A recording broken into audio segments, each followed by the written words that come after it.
solutions, but all of them require American leadership.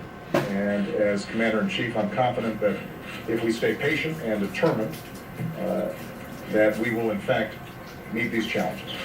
There's President Obama speaking out on the challenges of dealing with so many hotspots all over the world. And that was on Wednesday, even before the shooting down of Flight 17 and the dramatic escalation of the ground war in Gaza. Our experts are here to put those crises in context, debate America's response. After this from ABC's chief White House correspondent, Jonathan Karl. Breaking news. A Malaysia Airlines flight has crashed, we are told. The ground phase of that war in Gaza has indeed begun. It looked a little like the week the world came undone. Just think, those two huge stories, the Israeli incursion into Gaza, a passenger jet brought down by a Russian-made missile, came after the front page story in the Wall Street Journal saying a raft of foreign policy crises has brought global instability not seen since 1979. That was the year Islamic revolutionaries overthrew the Shah of Iran and took the U.S. embassy hostage. The Russians invaded Afghanistan, and the Chinese invaded North Vietnam. This is an ABC News special. And the United States seemed unable to do anything about any of it. Or foreign failure. Looking around the world today, a former CIA director went even further, saying 2014 looks a lot like 1914, the year the assassination of an archduke in Sarajevo touched off the war to end all wars. It's very difficult for the U.S. government at that level to deal with more than 2, 3, 4 crises at a time. And the problem, if you look around the world now, is there are fires burning everywhere. Fires burning not just in Russia, Ukraine, and Israel, Gaza, but also in the South China Sea, with concerns about Chinese aggression, and in Afghanistan and Pakistan, where weak governments are battling Taliban insurgencies with less help from the U.S. And perhaps most alarmingly, in Syria and Iraq, where a terrorist group linked to Al-Qaeda has taken control of major cities. It's the flow of Western jihadists into Syria that brought the stark warning we heard here last Sunday from Attorney General Eric Holder. In some ways, it's more frightening than anything I think I've seen as Attorney General.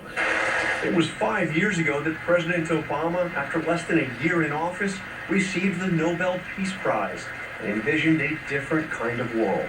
For if we want a lasting peace, then the words of the international community must mean something. Today, the words of the international community don't seem to mean all that much, and a lasting peace is as elusive as ever. For this week, Jonathan Karl, ABC News, the White House. Let's dig into this now with our chief global affairs correspondent, Martha Raddatz. Carol Lee of the Wall Street Journal wrote that front page piece this week, sparked so much debate. Richard Haas, the president of the Council on Foreign Relations, and New Republic senior editor Julia Yaffe, who's been on the ground in Ukraine. Welcome to you all. And Martha, you've been living this firsthand, ping-ponging between all these crisis spots. I sure have.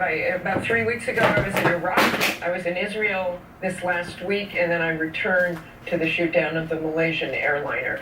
This is an astonishingly bad time for the world. I mean, we can't say enough. We heard Jonathan Karl say that. You looked at the map of places airplanes can't fly, and you've got an administration trying to deal with them all. I think one of the things you have to do is go back and look to see where they were focused over these past years. John Kerry was completely focused on Israel, and look at it today. Look at it today. And Richard Haas, we heard John McLaughlin, the former acting director of the CIA in that piece, say it's difficult for any administration to deal with 2 or 3 or 4 crises at the same time. You served in the Pentagon, the State Department, National Security Council. Are Secretary Kerry and John McCain correct when they say the world is in greater turmoil than any time before? Anytime's a big phrase. Or then their Bottom line is it's an enormous turmoil, but very different kinds of turmoil. What's going on in the Asia Pacific is reminiscent of Europe 100 years ago, where medium and great-sized powers are jockeying, growing nationalism, real friction that could lead to incidents or even conflict.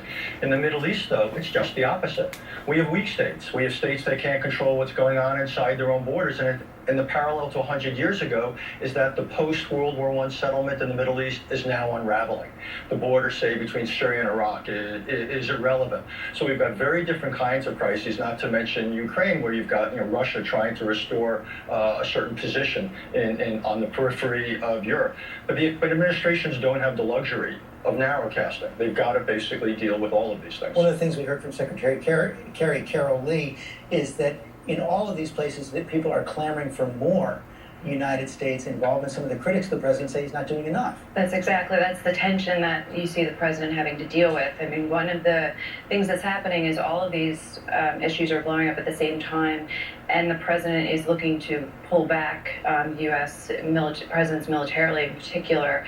And so that is, by his critics would say, is fueling some of this.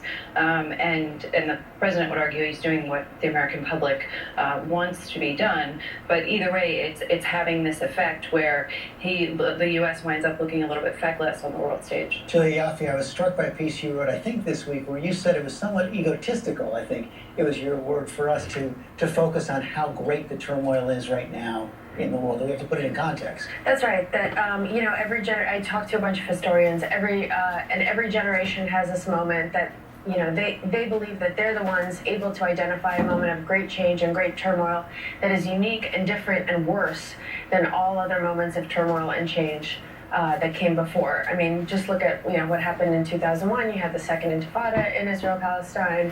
You had the September 11th attacks. You had the invasion of Afghanistan. That was a pretty bad year too, and we're still here. We're still alive. We're still kicking. Yeah, you've got all these safe havens now. I mean, I think that is a real fear and a real difference. Look at Yemen. Look at Pakistan. Look at what Afghanistan could become, and look at Iraq. The safe havens there for terrorists are unbelievable. So I do think you have to look at the threat to the United States, and it's a very unique time. Also, some of the things that are going on in the world are structural, the rise of powers, the breakdowns of states, but some of the things we've actually had a lot to do with. In some ways, we've gone from an administration, the previous administration, that tried to do too much, and I think Iraq is a good example of that, and we weakened states.